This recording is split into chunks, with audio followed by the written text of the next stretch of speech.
दोस्तों जियो financial services की बात करें तो एक बहुत ही बड़ी अपडेट निकल कर आ रही है। जियो फाइनेंशियल सर्विसेज डेट मार्केट में एंट्री करने जा रहे हैं। यहाँ पे कमर्शियल पेपर इशू किए गए हैं और बॉन्ड्स इशू करने की तैयारी चल रही है और रेटिंग एजेंसीज ने इनके बॉन्ड्स और कमर्शियल पेपर को क्या रेटिंग दी है इसको समझने की कोशिश करेंगे। लगातार जो फंड रेजिंग हो रही है उसके कारण क्या जियो फाइनेंशियल का जो बिजनेस है वो तेजी पकड़ता हमें दिखाई देगा या नहीं, क्योंकि कंपनी एफडीआई के माध्यम से बोर्ड से मंजूरी पा चुकी है। फंड रेजिंग के लिए 49% तक का एफडीआई आ सकता है। ऐसे में क्या कंपनी की राह आसान हो चुकी है, क्योंकि बिजनेस काफ़ी सारे हैं और उनमें बहुत सारे फंड्स की ज़रूरत है और ब्लैक रॉक जैसा एक भरोसेमंद पार्टनर भी मिल चुका है। ऐसे में क्या आने वाले समय में बजाज ग्रुप को टक्कर देने के लिए तैयार है जियो फाइनेंशियल। तो प्राइस अभी काफ़ी नीचे चल रहा है। जब रिलायंस से डीमर्ज हुई थी कंपनी, तो क्या अभी एक शानदार मौका मिल रहा है एंट्री के लिए, तो जानने की कोशिश करेंगे इस वीडियो के माध्यम से। लेकिन फ्रेंड्स, आगे बढ़ने से पहले अगर आपने अभी तक अपना डीमेट अकाउंट ओपन नहीं किया है तो वीडियो के डिस्क्रिप्शन में मैंने कुछ अच्छे डीमेट अकाउंट्स के लिंक्स दिए हैं। उन लिंक्स पे क्लिक करके आप फ्री में अपना डीमेट अकाउंट ओपन कर सकते हैं और अपनी ट्रेडिंग और इन्वेस्टमेंट की जर्नी को स्टार्ट कर सकते हैं। और वीडियो को एक लाइक ज़रूर कर दें। गुरुवार के दिन 222 रुपये के ऊपर क्लोजिंग थी और 1.44% की गिरावट हमें देखने को मिली। और इस गिरावट की वजह ये थी कि बाजार 400 पॉइंट की तेजी के साथ खुला, लेकिन क्लोजिंग होते होते उसमें भी गिरावट आ गई और बाजार में स्टेबिलिटी नहीं है। एफआई लगातार बिकवाली कर रहे हैं और रिटेल इन्वेस्टर को अभी भरोसा नहीं बन पा रहा। और बाजार में अगर खरीदारी हो रही है तो बड़े फंड हाउस की तरफ से हो रही है। तो बहुत सारे म्यूचुअल फंड्स ने फरवरी महीने में इन्वेस्टमेंट किया है, जैसा कि हम अपनी पिछली वीडियोस में देख चुके हैं, और उसको म्यूचुअल फंड एक अपॉर्चुनिटी मानकर चल रहा है और गिरावट का पूरा फायदा उठा रहा है। तो जैसा कि गिरावट में कमाने का मौका होता है, तो रिटेल इन्वेस्टर तेजी में एंट्री लेते हैं और मंदी में एग्जिट कर देते हैं, यानी कि वो कमाने का मौका जो है वो गवा लेते हैं।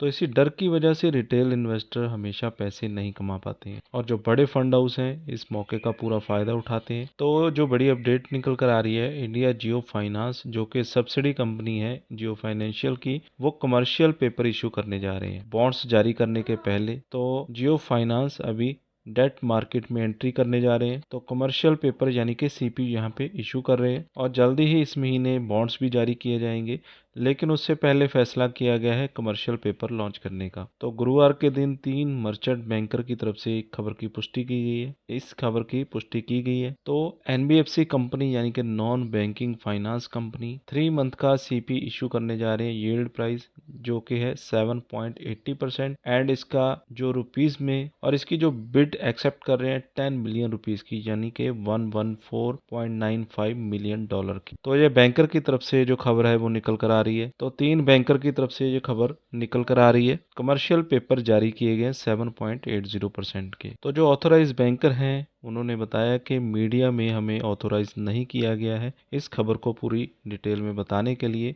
तो वो यहाँ पे कोई भी बातचीत नहीं करेंगे, यानी कि वो ऑथोराइज नहीं है। लेकिन खबर तो है, ये बात क्लियर है। तो यहाँ पे जियो फाइनेंस ने फंडिंग स्टार्ट कर दी है शॉर्ट टेन्योर सीपी की मदद से। तो यहाँ पे 15 दिन के अंदर अंदर बॉन्ड्स भी जारी किए जाएंगे, यानी कि मार्च एंड तक मानकर चल सकते हैं कि बॉन्ड्स जारी हो जाएंगे। ऐसा एक बैंकर की तरफ से जो सूचना है वो निकल कर आई है, यानी कि पहले सीपी इशू किए गए हैं, उसके बाद बॉन्ड्स भी जारी किए जाएंगे 15 दिन के अंदर अंदर। तो जियो यहाँ पे 30 बिलियन रुपीस के जो बॉन्ड्स है वो जारी करने जा रहे हैं, जो कि 5 ईयर के टेन्यूर के बिहाफ पे होंगे। तो ये फ्लोटेड ऑफर कूपन होंगे 7.75% के ऊपर, ये बैंकर्स का कहना है। यानी कि बड़ी तैयारी की गई है जियो फाइनेंशियल की तरफ से फंड रेजिंग के लिए। तो काफी सारे जो इन्वेस्टर हैं उनके साथ बॉन्ड्स के बारे में बातचीत चल रही है और सफिशिएंट कमिटमेंट्स भी मिल चुकी हैं। तो ये बहुत जल्द लॉन्च होते हुए दिखाई देंगे। तो जियो फाइनेंशियल की तरफ से इस पे कोई भी जवाब नहीं मिला है, ना है तो उन्होंने यस कहा है, ना ही उन्होंने नो कहा है कि वो बॉन्ड्स जारी करने जा रहे हैं। तो रेटिंग एजेंसियों ने यहाँ पे अपनी जो रेटिंग है वो जारी कर दी है। तो बॉन्ड्स के ऊपर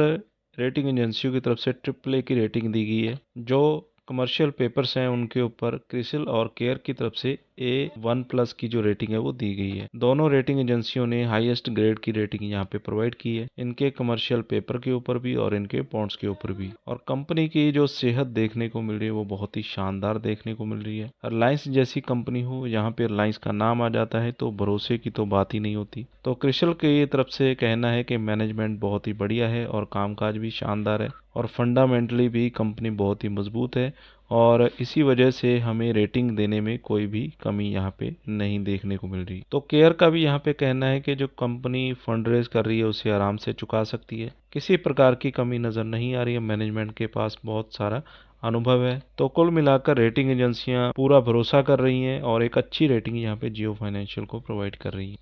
तो ये इशारा है कि जियो फाइनेंशियल काफ़ी ज़्यादा स्ट्रॉन्ग है और आने वाले समय में एक बेहतरीन तेज़ी देखने को मिल सकती है। तो सबसे बड़ी जो एक अच्छी बात है कि स्टॉक काफ़ी ज़्यादा नीचे आ चुका है और इसकी जो करंट प्राइस चल रही है 223 की, और आप यहाँ पे देख सकते हो इसकी जो बुक वैल्यू है वो ही 216 के आसपास की है और स्टॉक आ चुका है अपनी बुक वैल्यू के पास। और जो शेयर बुक वैल्यू के पास मिल रहा है तो वो काफ़ी ज़्यादा सस्ता हो चुका है और आने वाले समय में यहाँ पे काफ़ी बेहतर उम्मीद की जा सकती है। और 216 की बुक वैल्यू का स्टॉक 223 के पास आ चुका है। कंपनी लगातार अपने डेट को कम कर रही है और ऑलमोस्ट डेट फ्री है और कंपनी पे डेट का कोई टेंशन नहीं है और ये अपनी बुक वैल्यू से 1.03 टाइम्स ट्रेड कर रहा है। कंपनी की जो वर्किंग कैपिटल रिक्वायरमेंट है वो काफी ज्यादा रिड्यूस हो चुकी है, 1832 से ये सीधे ही 20 के ऊपर आ चुकी है। तो ये सारी बातें यहाँ पे साबित कर रही है कि कंपनी फंडामेंटली बहुत ही अच्छी हो चुकी है और जैसे ही बिजनेस सारे शुरू हो रहे हैं उसका असर देखने को मिलेगा। तो कंपनी के रिजल्ट से भी हम ये समझने की कोशिश कर सकते हैं। मार्च 23 में देखें तो कंपनी का सेल 45 करोड़ के आसपास था और ये सेल 2024 मार्च तक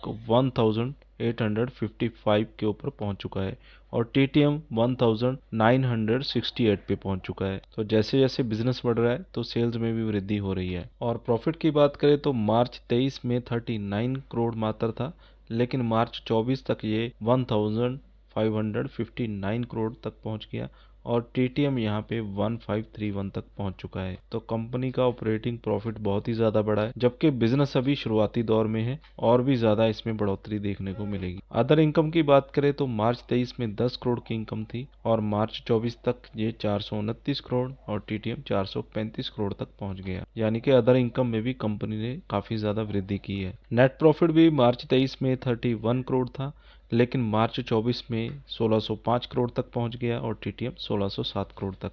और क्लियर देख सकते हैं कि प्रॉफिट जो है वो अच्छा खासा बढ़ा है। तो आने वाला समय काफ़ी बेहतर हो सकता है। लेकिन फ्रेंड्स, कोई भी इन्वेस्टमेंट करने से पहले आप अपने फाइनेंशियल एडवाइज़र की सलाह ज़रूर ले लें या फिर खुद से रिसर्च करें। ये वीडियो आपके एजुकेशनल पर्पज़ के लिए बनाया गया।